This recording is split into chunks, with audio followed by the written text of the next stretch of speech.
આમ આદમી પાર્ટીના ધારાસભ્ય ચૈતર વસાવા હરહંમેશ ચર્ચાનો વિષય રહેતા હોય છે અને એ પણ તેમના વિવાદાસ્પદ નિવેદનના કારણે અવારનવાર તેઓ ભારતીય જનતા પાર્ટી પર ખૂબ જ આક્ષેપો પણ કરતા હોય છે। આ બધાની વચ્ચે એક વાત ફરી આમ આદમી પાર્ટીના ધારાસભ્ય ચૈતર વસાવા ચર્ચામાં આવ્યા છે અને હવે આ નિવેદન આપવામાં આવ્યું છે તેમના તરફથી। ખાસ મુદ્દાને લઈને ધર્માંતરણ મુદ્દે તેઓ ખાસ ટિપ્પણી કરી રહ્યા છે। શું કહી રહ્યા છે ચૈતર વસાવા, સાંભળીએ। ખ્રિસ્તી સમાજ પર જો આક્ષેપો થતા હોય તે ધર્માંતરના નામે આક્ષેપો કરવામાં આવે છે। તમામ પાયા વિહોણા અને ખોટા આક્ષેપો કરવામાં આવે છે। કેમ કે મિત્રો, તમે અને અમે બધા જાણીએ છીએ સંવિધાનમાં આપણું પ્રાવધાન છે કોઈ પણ વ્યક્તિ દેશમાં બિન સાંપ્રદાયિક દેશ છે કોઈ પણ ધર્મ પાળી શકે છે અને વ્યક્તિ જ્યારે 18 વર્ષની ઉંમરનો થાય એટલે વ્યક્તિ પુખ્ત વયનો ગણાય અને પુખ્ત વયનો વ્યક્તિ એ નક્કી કરી શકે છે કે કયો ધર્મ પાળવાનો છે અને શું કરવાનું છે, પોતે નક્કી કરી શકે છે। એટલે જે ધર્માંતરનો જે આક્ષેપ આ ગુજરાતમાં અને દેશમાં થઈ રહેલો છે એ તદ્દન ખોટી વાત છે।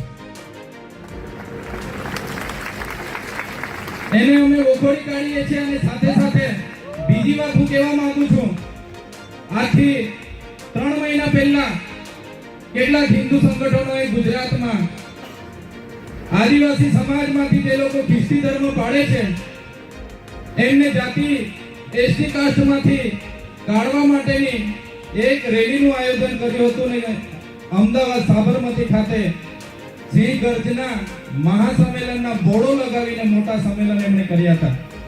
એમણે તો માત્ર બોર્ડ પર સિંહ ગર્જના લખીને આદિવાસી સમાજને ગેરમાર્ગે દોરવાનું કામ કર્યું હતું, પણ ઓરિજિનલ સિંહો તો બધા અહીંયા ભેગા થઈને બેઠા છે। આ પરમિશનની વાત કરું, 15 કે 20 દિવસ પહેલા 28 તારીખે આ લોકોની એક સૂર્ય જાગરણ યાત્રા હતી અમારા સેલાંબામાં, કદાચ તમે બધા જાણો છો।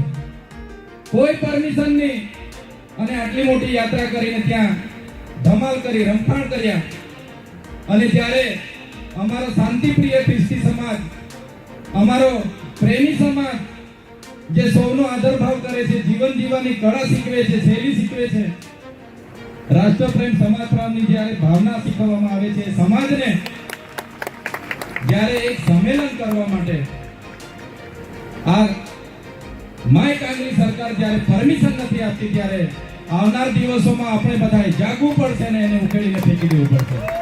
આ રિપોર્ટમાં બસ આટલું જ। ગુજરાતના તમામ મહત્વના સમાચાર જોવા માટે આપ જોતા રહો ગુજરાત તક। આ વિડીયોને લાઈક અને શેર કરવાનું ન ભૂલતા। આપ આપના અભિપ્રાયો પણ અમને કમેન્ટ બોક્સમાં જાણ કરી શકો છો।